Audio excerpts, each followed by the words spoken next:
Lahore high court کا بڑا فیصلہ، وزیر اعلیٰ پنجاب کے حلف کے خلاف پی ٹی آئی کی درخواستیں منظور، منحرف ارکان کے ووٹ نکال کر دوبارہ گنتی کا حکم۔ جسٹس صداقت علی خان کی سربراہی میں 5 رکنی لارجر بینچ نے تحریک انصاف کی درخواستوں پر سماعت کی۔ لاہور ہائی کورٹ نے کل وزیر اعلیٰ پنجاب کے لیے ووٹوں کی دوبارہ گنتی کرانے کا حکم دے دیا۔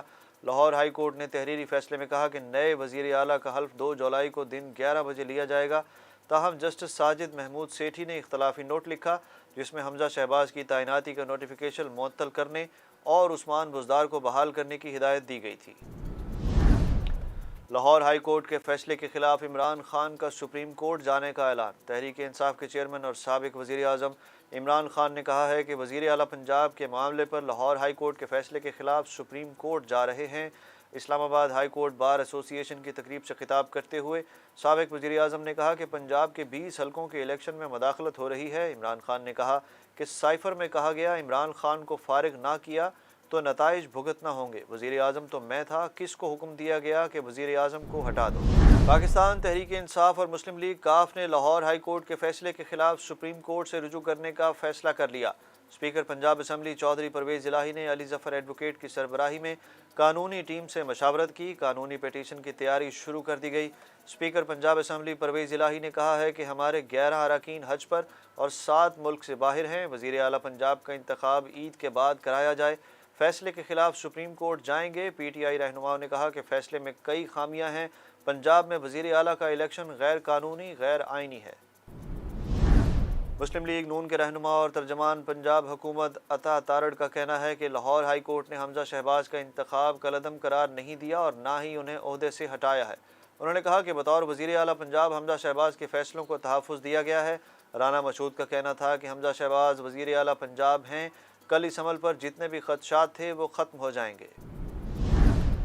وزیر اعلیٰ پنجاب کے الیکشن کے حوالے سے پنجاب اسمبلی میں نمبر گیم دلچسپ صورتحال اختیار کر گئی۔ موجودہ صورتحال میں پنجاب اسمبلی میں حکومتی اتحاد کے پاس 176 اراکین کی حمایت ہے، جبکہ مسلم لیگ نون کے پاس پنجاب اسمبلی ایوان میں 165 اراکین ہیں۔ منحرف ارکان کے بعد تحریک انصاف اور کاف لیگ کے پاس مجموعی طور پر 168 اراکین ہیں۔ چودھری نثار بطور غیر جانبدار آزاد ایم پی اے ایوان کا حصہ ہیں۔ کسی بھی امیدوار کو وزیر اعلیٰ پنجاب بننے کے لیے سادہ اکثریت 173 ووٹ درکار ہوں گے۔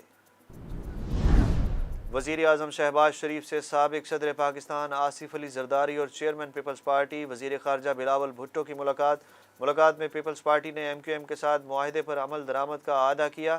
موجودہ ملکی سیاسی صورتحال پر تبادلہ خیال ہوا۔ ملاقات میں اتحادیوں کے تحفظات دور کرنے پر اتفاق۔ حکومت کی اہم اتحادی جماعت عوامی نیشنل پارٹی شہباز انتظامیہ سے ناراض ہو گئی۔ علیحدگی پر غور۔ ذرائع کے مطابق ایمل ولی خان کی زیر صدارت اے این پی کی مرکزی قیادت کا اجلاس ہوا جس میں حکومتی اتحاد کے لیے کیے گئے وعدوں اور عمل درآمد سے متعلق تبادلہ خیال کیا گیا۔ ذرائع کا کہنا ہے کہ اے این پی رہنماؤں نے حکومتی اتحاد سے علیحدگی کی تجویز دے دی۔ اے این پی رہنماؤں نے حکومتی اتحاد سے علیحدگی کے اختیار پارٹی سربراہ کو دیا ہے۔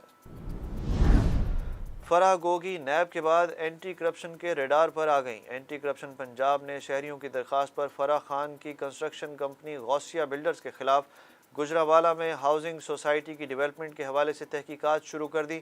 فرح گوگی کنسٹرکشن کمپنی غوثیہ بلڈرز کی ڈائریکٹر ہیں۔ اینٹی کرپشن نے ابتدائی تحقیقات کے لیے گجرانوالہ ڈیولپمنٹ اتھارٹی سے سوسائٹی کا ریکارڈ طلب کر لیا۔ دعا زہرا کی کراچی منتقلی کے لیے پولیس ٹیم لاہور پہنچ گئی۔ کراچی کی مقامی عدالت کی جانب سے دعا زہرا کے میڈیکل کے لیے بورڈ بنانے اور کیس کی مزید تفتیش کے حکم کے بعد کیس میں بڑی پیش رفت۔ ذرائع کے مطابق محکمہ داخلہ سندھ نے دعا زہرا کو کراچی منتقل کرنے کی اجازت دے دی۔ لاہور کی متعلقہ پولیس اور حکام کی اجازت کے بعد دعا زہرا کو کراچی منتقل کیا جائے گا۔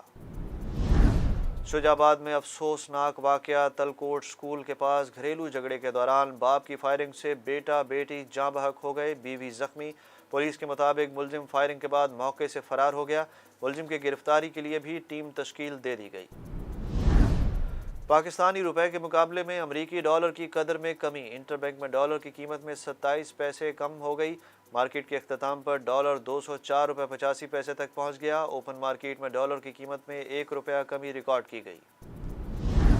پاکستان کرکٹ بورڈ کا سال 2022-23 کے لیے مینز سینٹرل کانٹریکٹ کا اعلان۔ نئے کانٹریکٹ کے مطابق ریڈ اور وائٹ بال کیٹیگریز میں مجموعی طور پر 33 کھلاڑی شامل کیے گئے ہیں۔ قومی کپتان سمیت 5 کھلاڑیوں کو ریڈ اور وائٹ بال دونوں فارمیٹ کے کانٹریکٹ مل گئے۔ بابر اعظم، محمد رضوان اور شاہین آفریدی ریڈ بال اور وائٹ بال دونوں طرز کی کرکٹ کے کانٹریکٹ کی اے کیٹیگریز میں شامل۔